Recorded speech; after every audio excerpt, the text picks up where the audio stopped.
Week one is here. It means we are finally setting lineups, not talking about what could be, what might be. Week one is here. We have your top 24 running back rankings and some guys outside of that to help you this week. Let's go.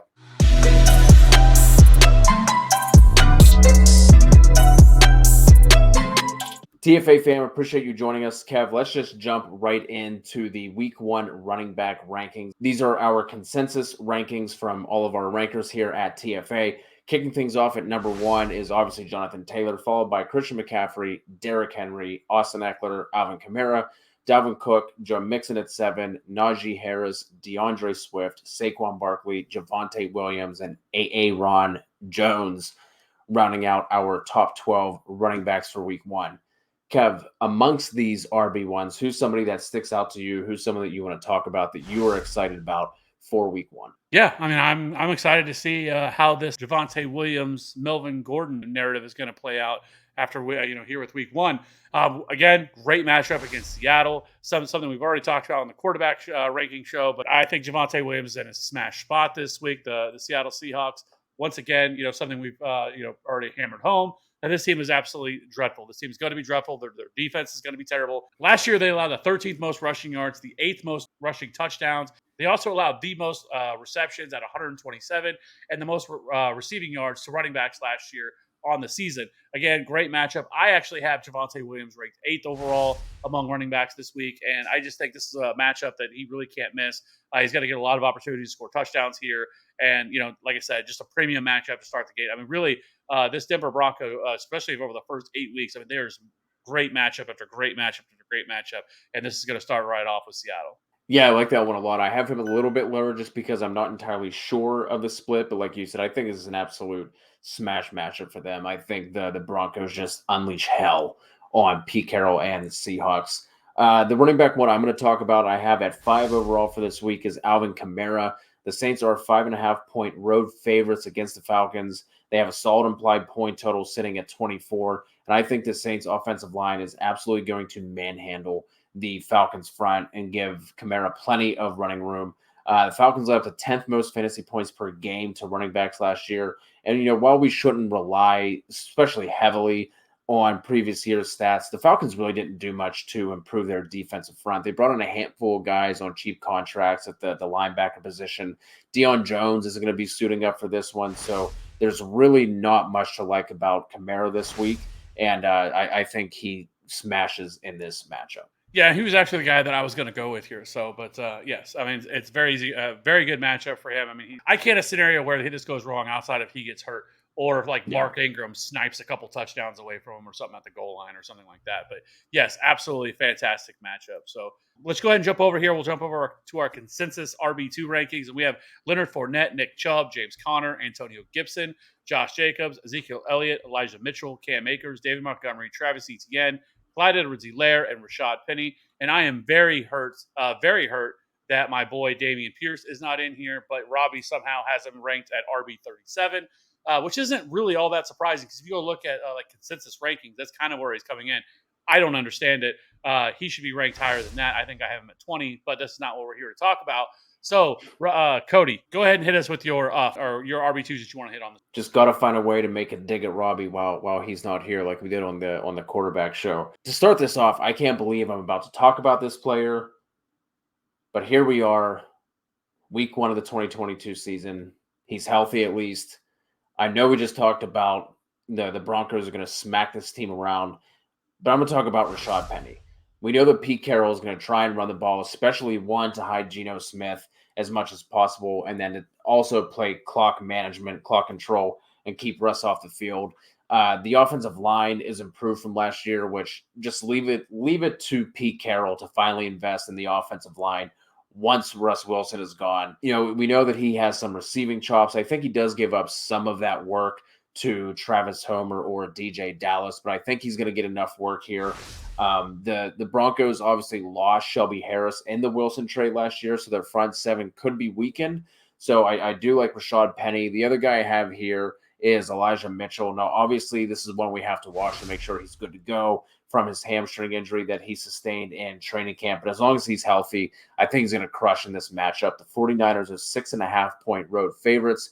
The Bears secondary, I think, is going to surprise some people this year. They have some studs in that secondary, but I think they're going to be relatively weak up front. And then you add in the Trey Lance wrinkle that we haven't fully seen yet. We've seen bits and pieces of it, but I think that is going to give this defense some trouble up front. They're going to have some problems stopping the run. So Elijah Mitchell, if he's not healthy, and if you need some running back help and you have waivers open before week one, Jeff Wilson makes some sense. And then keep an eye on Jordan Mason as well. As long as Elijah Mitchell is healthy, I really like him as a rock solid RB2. Yeah, that game really kind of feels like probably a little bit of a low scoring, kind of grinded out, slow pace type game. So that makes a lot of sense, especially to attack the running game there. So like Elijah Mitchell, as long as he's healthy, I think this is going to be his backfield for as long as he can stay healthy. So my guy is actually Antonio Gibson, and I think I probably have him higher than most anybody. I have him at RB14, I believe. It's just a great matchup against Jacksonville. With Brian Robinson out for the foreseeable future. This is going to be his backfield. Yes, J.D. McKissic is going to get passing down work, but Antonio Gibson is back locked into being the guy. And Jacksonville last year really was not very good against running backs. They allowed the 11th most fantasy points to the position. They also allowed the 11th most rushing yards, the 5th most rushing touchdowns. And this is going to be this, like I said, he's going to be the starting running back. So for everybody that got the discount on Antonio Gibson, good for you. Right now, the Commanders are 3-point favorites as well. And so I just think everything aligns for him too. Probably he's going to get all the goal line work and get all those opportunities. So I think he's a very, very strong RB2 this week, up a high end RB2 for me. And then the next one is a guy that I felt like I was not very kind to this offseason, but starting out the gate, I don't mind his situation. That's Josh Jacobs. I have him at RB16 right now. Really, the Chargers last year were terrible against the run. They allowed the 5th most fantasy points to the running back position. They allowed the 3rd most rushing yards, the 2nd most rushing touchdowns last year. And they didn't do a whole lot. Yes, they added Khalil Mack, but that is much more of an edge pass rusher. Yes, he's going to help in the run game as well, but I don't think he's going to be an every down player. I think he's going to be more of a rotational guy, especially getting up there in age. He's dealt with injuries. So I don't think that's going to solidify this defense. Yes, they added more in the secondary, but again, that's not really going to ultimately clean up everything they had problems with last year in the running game. So Josh Jacobs has really smashed the Chargers in his career too. 95 career attempts. He has 396 rushing yards and 4 touchdowns in 5 games played against the Chargers. So I do like Josh Jacobs here as kind of a sneaky guy. Yeah, likely somebody you drafted as your RB2. I think you can start him pretty much with confidence this week. The only thing that would concern me at all is if the Raiders were to fall down early and then have to play from behind, and maybe that neutralizes Josh Jacobs some. So because I'm not sure how much he's going to utilize in the passing game. Amir Abdullah looks like he could be the pass catching back, which could limit his upside. So that's my problem with him for season long. But for this 1 week, I think against the Chargers, I think this is a good matchup. Yeah, both of the players that you mentioned just feel like if they have good games, I'm immediately putting them on the trade block after week one to see what I can get from them. We do have some deeper guys that we want to talk about. I'll kick things off here. And Kevin, I'm surprised that you weren't going to talk about this guy because he's been someone that you have been talking about. I feel like since last year at least, and you've been pounding the table for him early on in this season as well. And that is Tony Pollard. Really like him as a flex level option. The Bucks defense really didn't change dramatically since last year. And this is a defense that gave up the 2nd most catches to running backs in 2021. I think that the Cowboys could have some trouble in their run game between that banged up offensive line and obviously the strength of that Bucks defense comes with their front 7. So, and then you add on to that the fact that we heard a ton this offseason about they want to get Pollard more involved. They want to use him more as a pass catcher. Even if I don't think he's going to suit up, but even if Michael Gallup does play in this game, there's no chance that they have him out there for a full complement of snaps, considering that he didn't play at all, barely practiced during training camp. And then other than that, you're dealing with a rookie in Jalen Tolbert, and then it just gets really, really thin after Lamb and Schultz. So I think we could see Pollard used as more of a pass catcher in this game. Obviously, explosive athlete. Kev, you love him. So I really like Pollard as a flex play, or maybe if you went, zero RB, think you can plug him in as your RB2 and feel pretty confident with. Yeah, I don't mind it at all. We know that it's going to be interesting to see how they attack this game because last year, I mean, we remember this was also, I think, their week one matchup last year as well. And they pretty much just completely abandoned the run in that game and said, we're not going to run against this team. And Yeah. we're just going to throw the ball. It'll be interesting to see if they do the same thing again this year. Now, this Tampa Bay Bucks defense isn't necessarily the same defense we saw last year. I mean, they did lose Ndamukong Suh, up front. He was a big part of that run defense. So, we'll see how this run defense looks this year because they started to kind of collapse a little bit, at least in the run over the second half of last season. But yeah, I do like Tony Pollard as an option. My guy is going to be Miles Sanders, and at least for now, as long as he's healthy and if he's able to play in this game, this is a very good matchup against Detroit. Now, Detroit is a team that I actually like this year in terms of I think they could win 7 or 8 games this year, which would be kind of a big improvement of what they did last year. But at least for this 1 week, this is inside a dome.